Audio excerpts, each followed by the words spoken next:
When the first gameplay trailers for Doom hit about a year ago, I didn't really pay them any mind. It wasn't that the game looked bad, it just seemed unremarkable. Another reboot of a franchise looking to recapture its former glory. It was therefore surprising to discover that Doom is one of the best single-player action games in years. A fast-paced, heavy metal thrill with a thrilling mix of exploration and adrenaline. It makes you feel powerful in ways that seem downright indecent, giving you an incredible arsenal of weapons and hordes of fleshy receptacles in which to spray them. Doom is the platonic ideal of a power fantasy, a blissfully straightforward shooter that never makes you feel guilty for enjoying the mayhem. The efficiency with which it accomplishes that effect is nothing short of astonishing. While violence is often passed off as entertainment, it doesn't exist without context, and it can be extremely difficult to justify. When the original Doom debuted in 1993, the depiction of violence in a video game was so novel that it generated moral panic. Violence invites controversy, or at least consideration, which is why Doom became a lightning rod, an emblem of the depraved future awaiting children. In 2016, that future is here, yet Doom's violence barely registers because the creatures you're inflicting it on are already so grotesque that they look just as gross in pieces as they did when they were whole. As gory as it is, the game is so over the top that it reads as a cartoon rather than a simulation with real-world implications. What makes Doom so extraordinary is that it manages to make violence righteous. The story revolves around a company called the Union Aerospace Corporation that has set up a colony on Mars and opened a gateway to Hell to harvest Argent energy and ship it back to Earth. Things go awry when a scientist named Olivia Pierce becomes enamored with Hell and breaks open the dam to unleash its armies upon an unsuspecting populace. By the time you wake up and start fighting back, everyone is dead save for the robotic head of the UAC facility.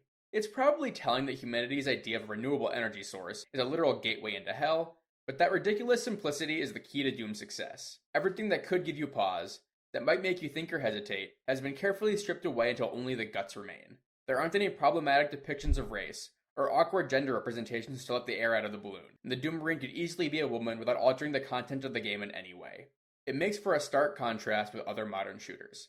Military games like Call of Duty and Battlefield are set in the real world, while sci-fi games like Halo have something resembling civilization. In both cases, the presence of distinct cultural factions complicates any questions of jurisdiction and morality, forcing developers to find a way to make the violence legitimate, or at least palatable. It's often easiest to defer responsibility to someone higher up the ladder. Games cast players as the soldier, as a grunt following orders, and even if you are inclined to disobey, you rarely know enough to make an informed decision.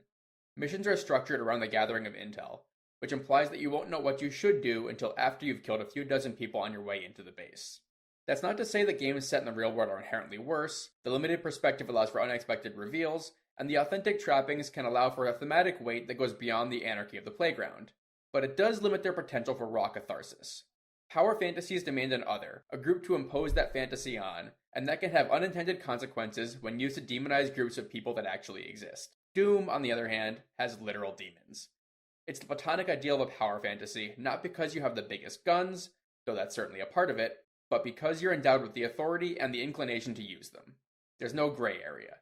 The denizens of Hell are stampeding across the surface of Mars, obliterating everyone in their path. It's the most unambiguously evil visiting team since the Monstar Squad in Space Jam, and you're fully aware of that situation as soon as the game begins. There's no reason to hold back.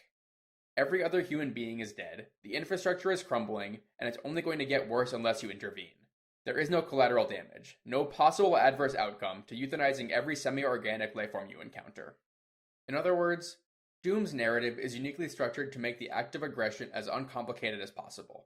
Doom gives you perfect information, best exemplified in the intricate, sprawling maps that provide a bird's-eye view of every hidden nook and cranny.